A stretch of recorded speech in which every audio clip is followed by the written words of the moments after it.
Hello everybody, it is Wednesday the 23rd of May, it is 9 o'clock, and as ever I'm your host Bouncybhall, and this is the Holocaust. Today we're talking about the cult of things that are culty. It's a general rough theme, I granted, but we are talking about cult things, so we're going to be looking at the Wicker Man and its sequel. We're going to be looking at My Little Pony in DalekSex's Voice of Sex, and we've also got an exclusive interview with perhaps the UK's foremost expert on vampire movies, as she gives us her opinion of Dark Shadows. So here we go with the cult episode of the Holocaust. And now, for our more dreadful sacrifice.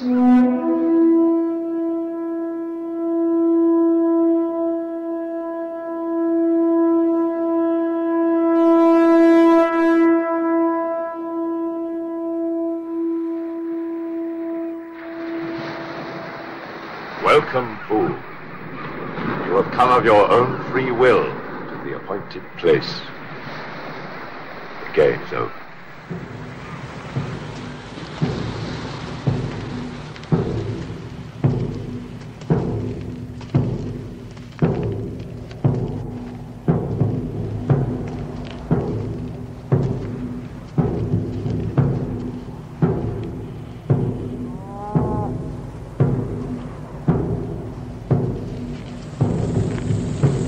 Come. It is time to keep your appointment with the Wicker Man.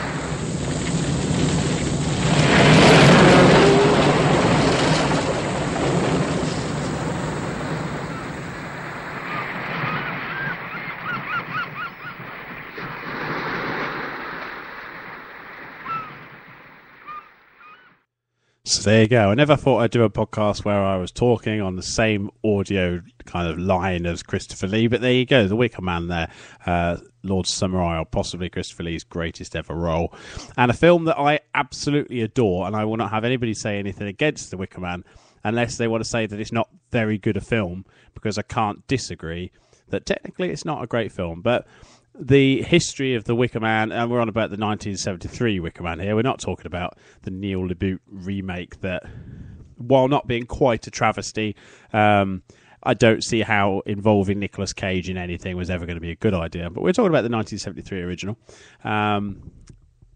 There's a lot I could talk about. I could bore you all with all the nerdy facts about things, but there's no point. If you want to know everything about the Wicker Man, go on YouTube, look at Burnt Offerings, The Cult of the Wicker Man, an amazing documentary put together with Mark Kermode. It will tell you everything you need to know about the film. But what we're looking at is the cult of things. It's things that, while not technically brilliant, have a following. So, you know, cult film, people look at early David Lynch films, they look at David Cronenberg films, you know, you look at cult TV, and generally it's stuff that wasn't ever didn't have a wide range appeal, you know, and yet gained a following over time, and very often that can lead to things being revived, which is something else we're going to be looking at later when we have a little interview with the Vampire, when DalekSex bumped into a vampire movie expert at a cinema in Ipswich, I believe it was. So yes, it's all very good. But The Wicker Man is kind of, for me, one of the cult films that I can endlessly watch, and I love, and I adore.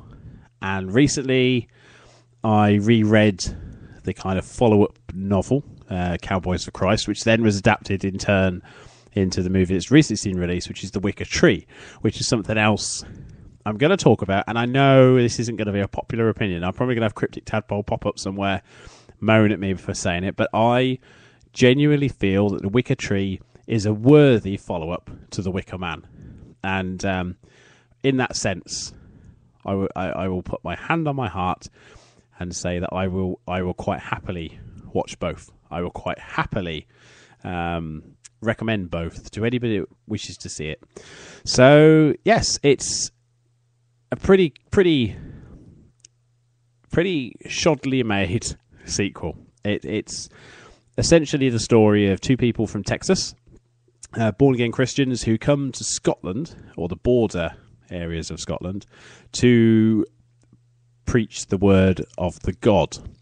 And while everybody's slamming their door in his faces, they're approached by a kind of descendant or some form of connection to Lord Summerisle with this community that's built near to a nuclear power station. So, very, very realistic in terms of these towns that near nuclear power stations generally tend to be a hotbed of neo-paganism, ritualistic murder, and sex with policemen while dressed as funny outfits.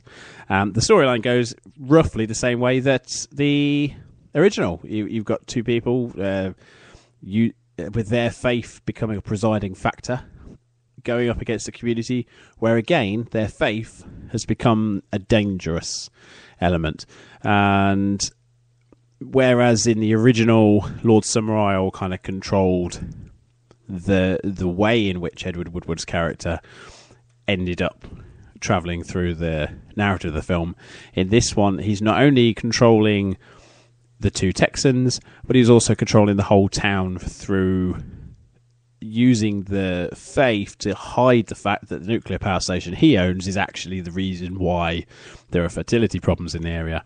So again, it's a way of kind of updating the concept without changing too much. And in a way, that's its biggest flaw, is that it did stick too closely to the original formula that made the Wicker Man such a kind of intriguing story. The third film in the proposed trilogy revolves around Nordic mythology in the Shetland Islands, and obviously should be an operative word, step away from that somewhat. But yeah, so with the last scene of The Wicker Tree emulating some of the greatest Hammer horror films that definitely that I've couldn't think of, you're talking about. And again, looking at Roger Corman films of the 60s and 70s, there are a lot of kind of schlocky movies that have a visual image that just works. And there's an image at the very end of The Wicker Tree that really does take you back to those feelings. So with the idea of kind of a retro vibe, I'm going to pass you over to this interview that our very own DalekSex recorded when I'd sent him out of the Holocaust flat to buy some milk, and he ended up at a cinema in Ipswich. Who knows why? We are the Holocaust. I'm DalekSex, and I'm here at Cineworld in Ipswich, where I have not been watching Dark Shadows. With me, though, is somebody who has. It's Vampy from vampiremovies.co.uk, home of the country's largest private vampire movie collection. Welcome to the show. Hello. Now then, normal people use their brains for things like storing information on how to breathe and walk and not wet themselves. Not our listeners, God knows. Our listeners probably store things like the pokes from Jet Set Willy, but you are probably in a better position to tell people about the original version of Dark Shadows, which this movie was based on.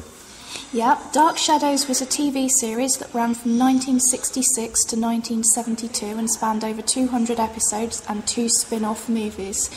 It was revived in 1990 for a short revival mini-series and then died a bit of a death until today, when Johnny Depp decided that he'd always wanted to play a vampire and that the only vampire he'd wanted to play was the vampire from Dark Shadows, Barnabas Collins. So he went to his friend Tim Burton and said, I really want to play a vampire, I want to play Barnabas Collins, and Tim Burton said, OK, let's do it. OK, 3 things occur to me from that. One, that this is another Tim Burton, Johnny Depp vanity project. Yeah, most certainly. The second is 200 episodes. Wow, that kind of seems unfair to Sapphire and Steel. Yeah, it was a bit like Dynasty, but the Buffy the Vampire Slayer version of Dynasty, so it was glam TV sitcom with supernatural elements, and vampires were only actually a small part of the gothic element. There were werewolves, there were ghosts, there were witches, that sort of thing. And number 3 is, did this show just never get to England? I mean, how come I know who Kolchak the Night Stalker is, but I've never heard of this? Well, I don't know either, because all the reading I've done says that Barnabas Collins is a household name, but all I can think is that he was a household name in America, because certainly I never heard of Dark Shadows before the revival, which did get to the UK in the early 90s. OK then. So, Moving swiftly on, the movie, is it any good? Not really. It's average, and when you think of the lineup and the cast, which includes cameos from Alice Cooper and Christopher Lee, it should be a hell of a lot better than it really is. It's just mediocre. And I don't know if that's just because it's a film out of its time. The special effects are not as good as you should think they should be. And it's over the top, and it's definitely, as you said, a vanity project for Johnny Depp and Tim Burton. Okay, my next question. I have a friend. Obviously, he doesn't want his real name used, so we'll just call him Andrew from the Monday Movie Show. Now, Andrew has been diagnosed with a rare bone disease, and the doctor has told him that he has 2 weeks to live, unless he sees a heartwarming family comedy about a vampire in a fish-out-of-water social situation. However, he has told that doctor that he would actually rather die than give Tim Burton and Johnny Depp any more money to make the same movie over and over again. What movie should he watch instead? Oh, God, that's a really hard one. I don't know, Let Me In and the original Let the Right One In. Not particularly heartwarming, but certainly much better fare. And, of course, Let Me In stars Chloe Moretz, who is in Dark Shadows. I have one more question. You do have the largest collection of vampire movies in the UK. Just so that people don't email in and ask, which one has the most shocking and sexually deviant content? Would this be not including porn? I don't know, really, offhand. I mean, one of my particular favourites is Jose Larraz's Vampires from 1974, which involves two vampire lesbians on a killing spree, which is rather good. Well, certainly one to Google there. Vampy, thank you very much for being on the show. Thanks. That's all from me. Poor Bouncybhall, silent since birth, and able only to communicate through the gift of the knock. So that's 1 knock for a bad game, 2 knocks for a terrible game, and for an absolutely rage-inducing game, the theme from Zub.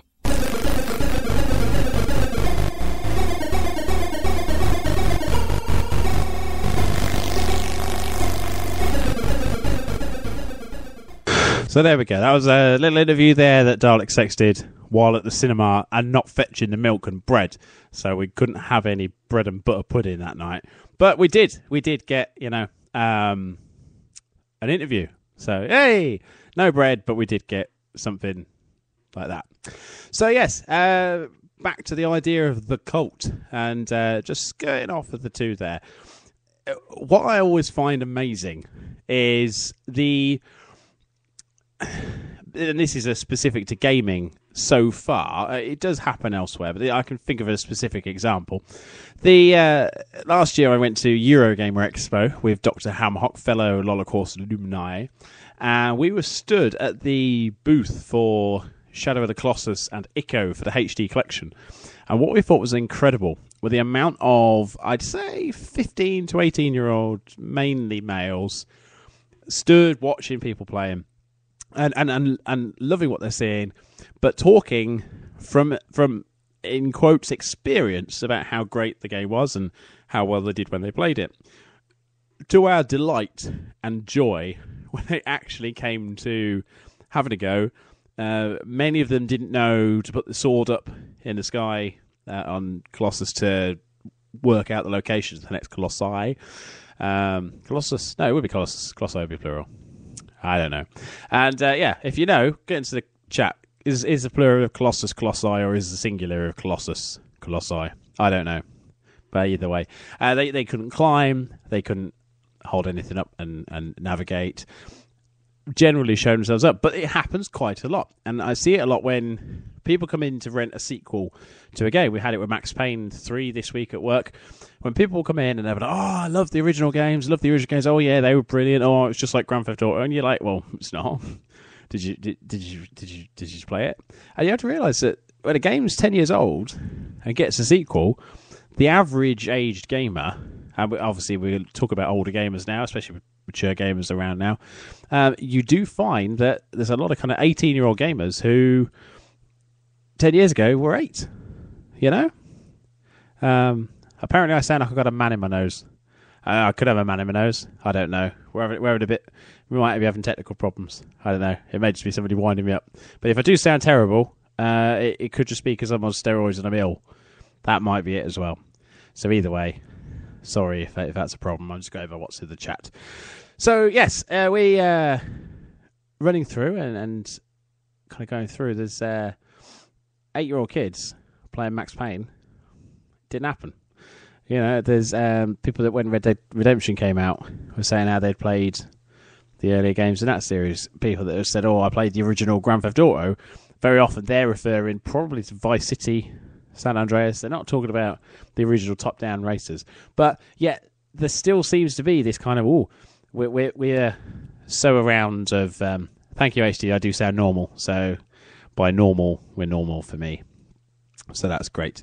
But yeah, so sorry, ever since our first show it went wrong, I've been paranoid that I might sound genuinely concerned, and we've been playing around with audio cables and things today to try and get live guests in for a future encounter. But yeah, so going back to my original point, you do find a lot of people will completely bullshit their way through a conversation about gaming, particularly with an older gamer, because they've either read something on the internet that quantifies what they're saying, or... I'm going to have to close the chat window in a bit. Or they've seen it played by somebody else at some point, or they're just making it up. And it's never fails to be interesting, the kind of the cult that these games can bring up, especially Shadow of the Colossus. Many gamers will say, you know, they regard it highly. They know it has this place in history as a game, but many of them haven't played it. Even less will have played Ico or iCode. And I say Ico. You say how you like, you know. So yeah, the cult of the cunt playing on the games and lying about it to people. So there you go. So with that, we've done cult films, we've done cult games. I think we need to do something like, you know, cult TV. So I'm going to hand you over for our weekly dip into the mind of DalekSex.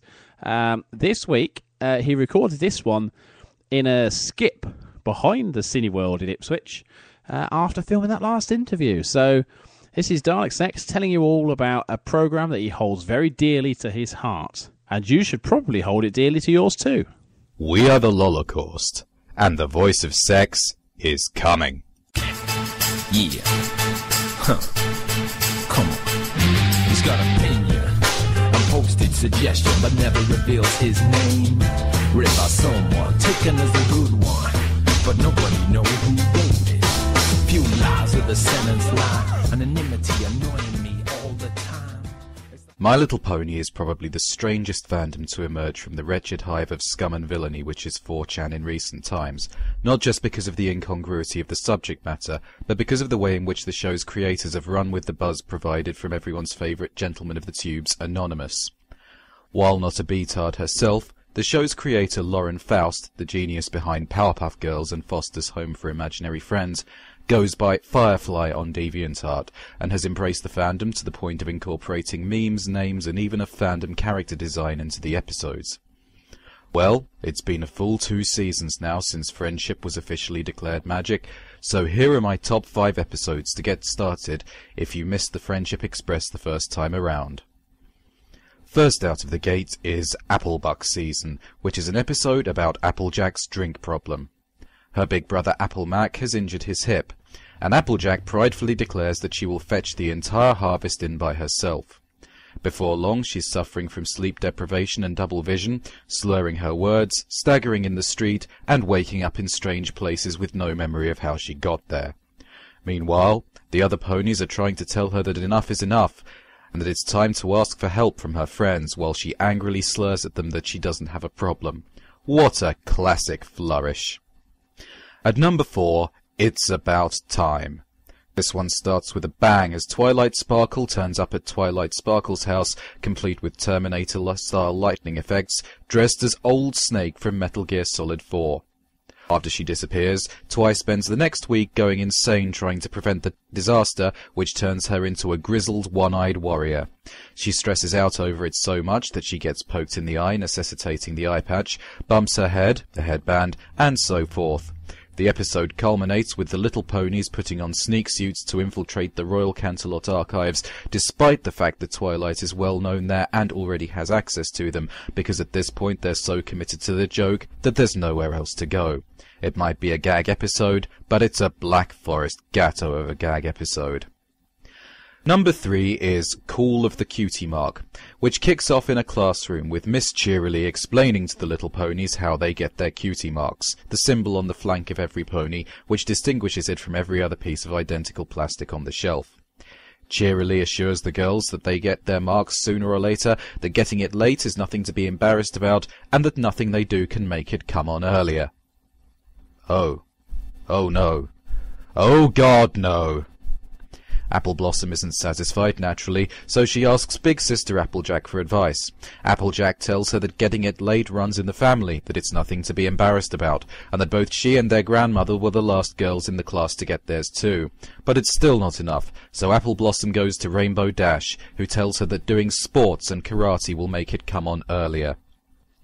Now, I happen to pride myself on having had the better part of my soul removed via judicious use of shock photos, guro manga, and the kind of porn that would make Idi Amin steady himself on the furniture. But if you can maintain separation of church and state between your jaw and the floor as the little ponies settle down to have a good chat about chufty plugs, then you're a better man than I, Gunga Din. Number 2 on my list is Party of One. Now, there's really no way to put this in a pithy or interesting fashion, so I'm just going to come straight out and say it. This is the one where Pinkie Pie has a psychotic break. Seriously, you just have to see it happen.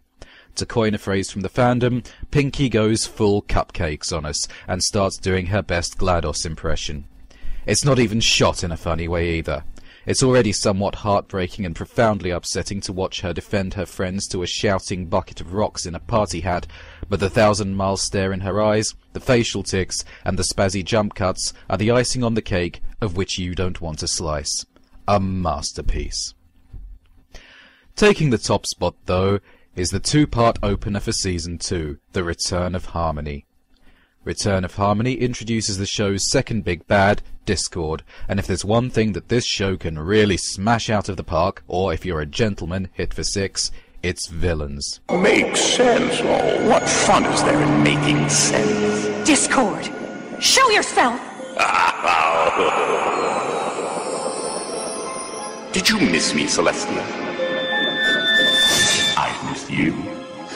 It's quite lonely being encased in stone, but you wouldn't know that, would you? Because I don't turn ponies into stone. Yes, that really is John Delancey. John Q from Star Trek Delancey. And he plays the entire role in his Q voice, as he rips through the main cast, driving everyone but Twilight Sparkle insane with their own vices. This single story generated as many memes as half of a whole season, and you can see why. It's almost literally good enough to make you want to forgive Delancey for appearing in Torchwood. Well, that's my roundup of My Little Pony. All the episodes are presently available on YouTube for the viewing pleasure of every pony. I'm off round the corner for a cool meat pie and a quick one, and I'll see you next week. Same pony time, same pony channel. So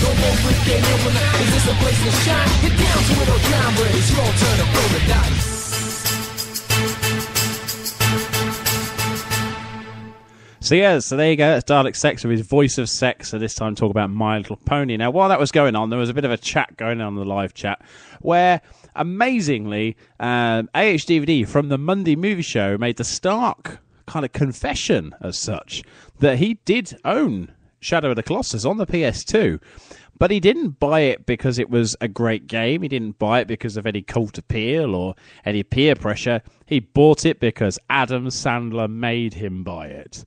He went out, he watched Reign Over Me, he saw the game in that film, and admittedly is featured prominently in that film.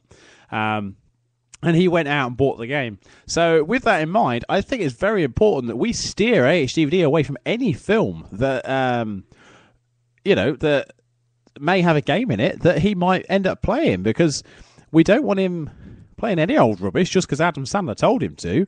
And I'm starting to wonder now whether he dresses up and pretends he's his own sister at awkward family occasions. So I don't know. I will probably never find out that unless suddenly SH DVD turns up and squashes a donkey or something.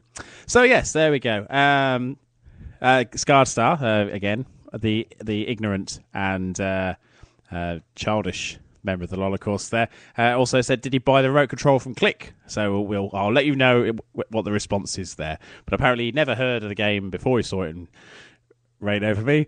And so there we go. And DalekSex says keep him away from the wizard, which, to be fair, even without product placement, everybody should stay away from the wizard.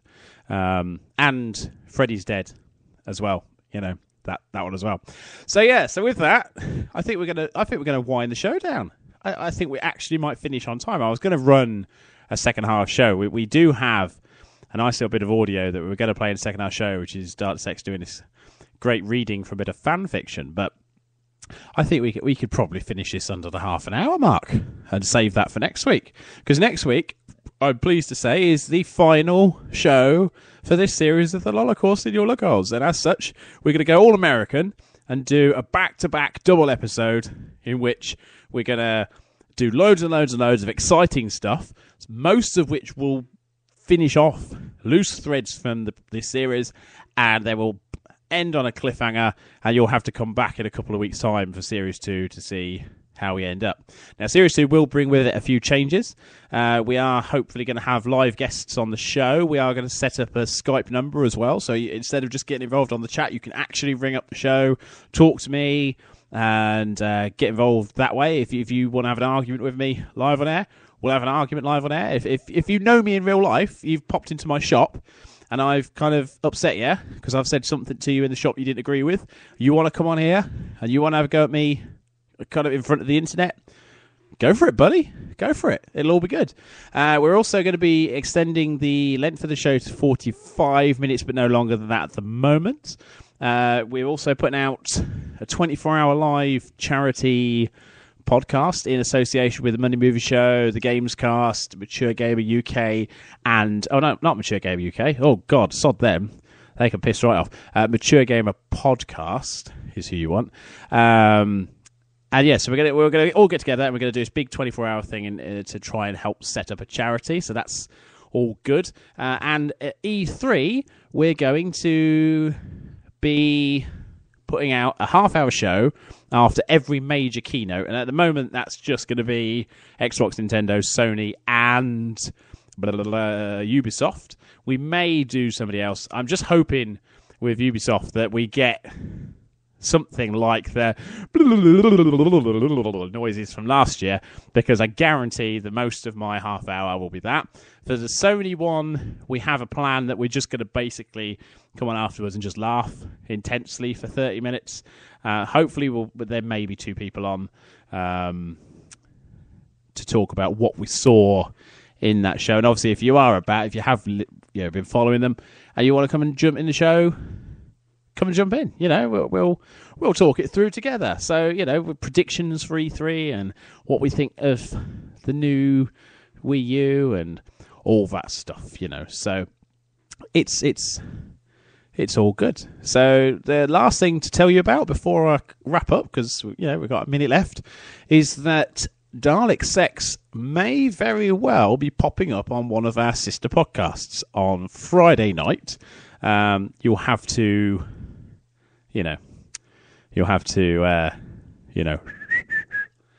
listen and see what happens. But yeah, he's been asked to go over there. I've let him out of the Holocaust flat for a couple of hours on the grounds. This time he does bring bread back with him, and he's going to be appearing on that show. So with that, go listen to the Gamescast on Friday. Monday, listen to Monday Movie Show. Tomorrow, I'm sure Lelujo will correct me if I'm wrong, but the Mature Gamer Podcast, do look out for that as well. They're all good buddies. They're all decent folks, and they deserve your support, and reviews on iTunes if you give them those as well, because everybody loves a review on iTunes. So we have 3 seconds left. I bid you adieu, and we'll see you next week for the finale.